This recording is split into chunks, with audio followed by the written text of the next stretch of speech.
Di pasar ini kami bersuara. Di antara tumpukan harap dan harga, demokrasi bukan hanya memilih pemimpin, tapi juga memilih siapa yang bisa makan hari ini. Bebas berusaha iya, tapi adil berusaha itu cita. Bukan hanya untuk mereka yang punya, tapi juga kami yang menjaga roda. Demokrasi ekonomi bukan mimpi, tapi janji yang harus ditepati oleh negara, oleh kita sendiri, agar semua bisa berdiri, bukan hanya sekedar menanti. Pagi Farel, wah dengar-dengar warung kamu makin rame aja ya. Iya Li, alhamdulillah, tapi harga pupuk lagi naik nih, sedih juga.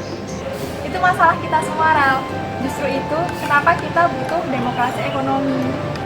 Demokrasi ekonomi, maksudnya kayak pemilu tapi buat ekonomi.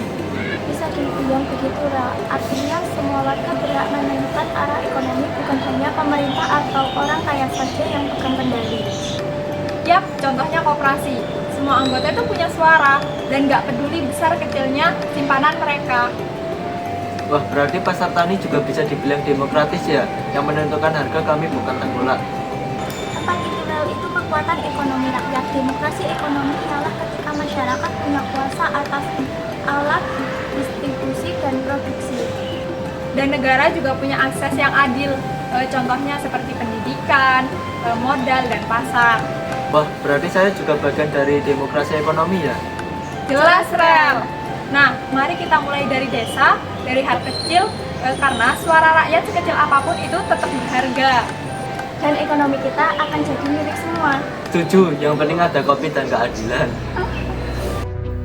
Demokrasi bukan sekedar janji, bukan hiasan dalam pidato pagi.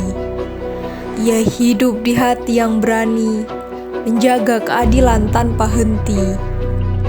Di tanah yang luas terbentang, di bawah langit biru yang lapang, rakyat berdiri bersuara lantang, menyuarakan hak menuntut terang. Kertas suara jadi senjata, bukan peluru, bukan caci maki, tapi pilihan yang jujur dan nyata untuk masa depan yang lebih berseri. Wakil rakyat yang duduk di kursi bukan hanya sekedar untuk tidur mencari untung, tapi mengabdi, bekerja sepenuh hati, mengangkat suara yang selama ini dibungkam dan sunyi. Demokrasi adalah kita, bukan hanya tanggal di kalender saja, tapi perlawanan terhadap lupa dan janji bahwa rakyat tak akan binasa.